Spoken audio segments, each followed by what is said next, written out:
दिल्ली से जम्मू आने में उतना ही समय लगा जितना कि ना बिरबल की खिचड़ी पकने में लगता है। और इस खिचड़ी में ना जो हींग का तड़का है वो तब लग जाता है जब पठानकोट के बॉर्डर क्रॉस करते ही आपका सिम जो होती है वो काम करना बंद कर देता है। मुझे तो लगा था कि जम्मू कश्मीर का पूरा जो ट्रिप है ना वो बगैर नेटवर्क के पूरी करनी होगी। सुबह के 7 बज रहे थे जम्मू जब हम लोग पहुंचे तो। और इतनी सुबह सुबह जो होती है कोई सा शॉप खुला नहीं था, हालांकि वो कहीं का भी नहीं खुलता है। थोड़ी दूर जो है आगे चलने के बाद जो होती है हम लोगों को ना एक छोटा सा टाउन दिखा और यहाँ पे एक मोबाइल शॉप में जाके पता चला कि एक प्रीपेड सिम लेना पड़ेगा। वो जो प्रीपेड सिम है वो लद्दाख तक काम करेगा, मतलब पूरा जम्मू कश्मीर पूरा लद्दाख कवर करेगा, वहाँ नेटवर्क रहेगा। लेकिन आप कहीं से भी आ रहे हो, किसी भी स्टेट से आ रहे हो ना, आपका जो सिम है वो पठानकोट के बाद जो होती है काम करना बंद कर देगा। जैसे जम्मू के बॉर्डर में आप एंटर करेंगे ना, आपके फ़ोन से नेटवर्क गायब हो जाएगा।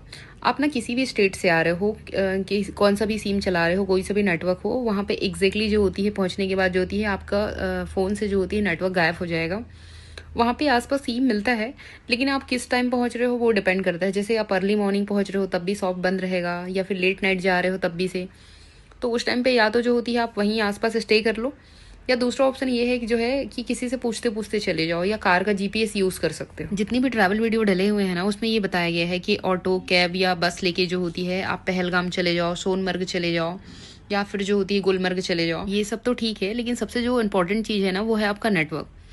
आपका जो नेटवर्क है ना पर्टिकुलर जो होती है पठानकोट के बाद से, जैसे मैंने बताया, यहाँ से जो होती है ना काम करना बंद कर देगा।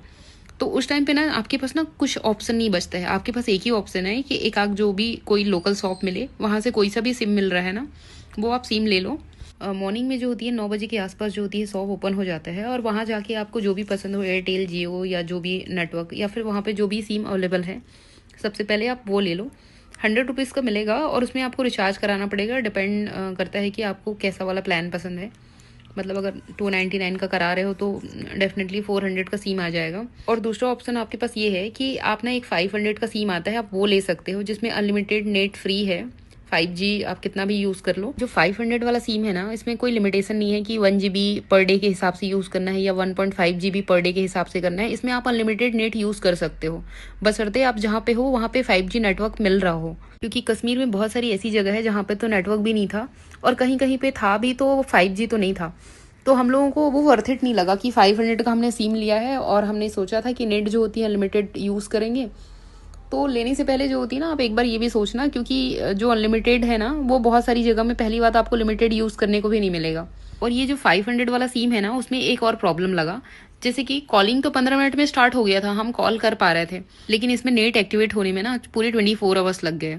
और उसमें भी हमने 2-3 बार जो थी कस्टमर केयर कॉल किया, जिनसे हमने सिम लिया था वो बोल रहे थे कि बस 1 घंटे में हो जाएगा, 1 घंटे में हो जाएगा, लेकिन 1 घंटे में तो नहीं हुआ। हम जो है जिस दिन सिम लिए थे ना हम उसके दूसरे दिन जो होती है हमारे में नेट चलना स्टार्ट हुआ। तो ये वाली प्रॉब्लम है। तो आप लोग ऐसा भी कर सकते हो कि एक नॉर्मल 50 रुपीज़ या 100 रुपीज़ का जो भी सिम मिलता है आप वो ले लो, और 299 का रिचार्ज करा लो, जिसमें 1.5 GB पर डे के हिसाब से नेट मिलता है। एटलीस्ट जो होती है कुछ तो यूज़ कर पाओगे। और ये जो 5G वाला सीन है ना, तो वो पहली बात तो नेटवर्क हर जगह 5G मिलेगा भी नहीं, और जब 5G हर जगह नेटवर्क मिलना भी नहीं है तो अनलिमिटेड यूज़ का तो कोई मतलब ही नहीं है। जैसे कि मैंने बताया था स्टार्टिंग में कि यहाँ पे जो होती है मल्टीपल जगह में लैंडस्लाइड जोन है, और जैसे जैसे आगे बढ़ते जाओगे ना बहुत सारी जगह पे लैंडस्लाइड हुआ था। और ये पत्थर आप देख सकते हो, ये ऊपर से गिरा है इतना बड़ा पत्थर।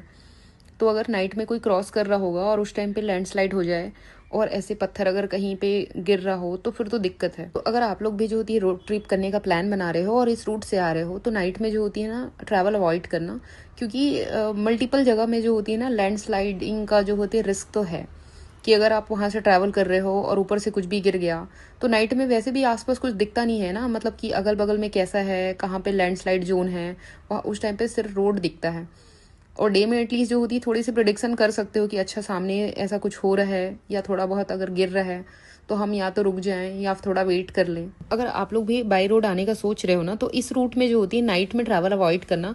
वो इसलिए बोल रही हूँ क्योंकि हम लोग जितने आगे बढ़ते गए ना तो उसमें मल्टीपल जो जगह था ना वहाँ पे लैंडस्लाइड हुआ था। और लैंडस्लाइड मतलब ऐसा नहीं था कि थोड़ा बहुत था, अच्छा खासा बड़े बड़े पत्थर भी गिरे थे। तो मतलब इतने सारे पत्थर अगर नाइट में अगर गिर रहे हैं और आप वहाँ से क्रॉस कर रहे हो तो थोड़ी दिक्कत तो है। और वैसे भी अगर कश्मीर पहली बार आ रहे हो और रोड ट्रिप कर रहे हो ना, बाई रोड आ रहे हो, तो डे टाइम पे ट्रैवल करना बनता है, क्योंकि नेचुरल जो ब्यूटी है ना यहाँ का वो आप निहारते हुए जा सकते हो। बीच बीच में इतनी सुंदर सुंदर ब्रिज भी पड़े जो हम आपको आगे वीडियोस में दिखाएंगे। और रिवर वगैरह है, व्यू पॉइंट है, सेल्फी पॉइंट बना के रखा है बीच बीच में कहीं कहीं पे भी, तो वो आप इंजॉय करते जा सकते हो। बाहर का जो टेम्परेचर है वो 2 डिग्री दिखा रहा था और ठंड यहाँ पे इतनी ज़्यादा थी, तो हम लोगों ने यहाँ पे बस 1-2 फ़ोटोज़ लिए और उसके बाद जो होती है फिर हम लोग निकल गए यहाँ से। दिन में टेम्परेचर जो होती है कश्मीर में जो है नॉर्मल रहता है। नॉर्मल मतलब ठंड तो रहती है, लेकिन जैसे जैसे नाइट होता है ना, नाइट में इतना ड्रॉप होता है ना, सडन ड्रॉप होता है। मतलब माइनस में -5, 7, 9, 10 ऐसे चला जाता है वो, और पता भी नहीं चलता है।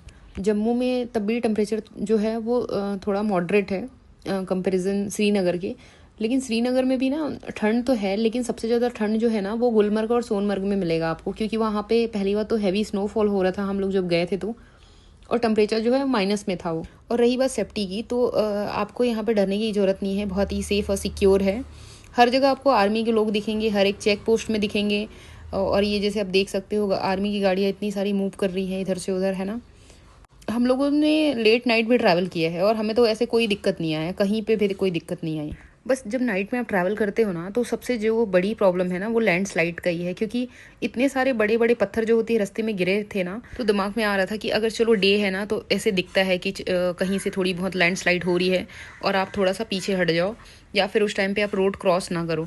लेकिन नाइट में क्या होता है, नाइट में जो होती है ना सिर्फ रोड दिखता है, आसपास के पहाड़ में क्या एक्टिविटी हो रही है, कब लैंडस्लाइड होने वाला है, वहाँ से क्या गिर रहा है, वो कुछ भी दिखाई नहीं देता है। तो नाइट में ट्रैवल करना जो है ना थोड़ा रिस्की तो है। रिस्की मतलब ऐसा नहीं है कि कोई सेफ्टी इशू है, बस ये लैंडस्लाइड वाला प्रॉब्लम है। ऐसा नहीं है कि आप लेट नाइट ट्रैवल कर रहे हो तो कहीं भी रोड में आपको कहीं कुछ प्रॉब्लम होगा, कोई दिक्कत आने वाली है, ऐसा कुछ भी नहीं है। कम्प्लीटली सेफ़ है और सिक्योर है। तो मतलब आप डे में ट्रैवल करो या नाइट में ट्रैवल करो, ऐसा डरने वाली कोई भी बात नहीं है, बहुत ही सेफ़ और सिक्योर है।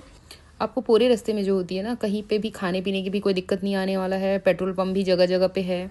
मतलब ओवरऑल जो होती है ना, आपको किसी भी चीज़ की दिक्कत नहीं होने वाली है। हाँ, एक और दिक्कत है, जैसे आपको ना नाइट्रोजन नहीं मिलेगा। अगर आप ना टायर में जो होती है नॉर्मल हवा फील करा के आ रहे हो ना, तो आपको एयर तो हर जगह मिल जाएगा, लेकिन नाइट्रोजन जो होती है ना हम लोगों को तो कहीं पे नहीं मिला।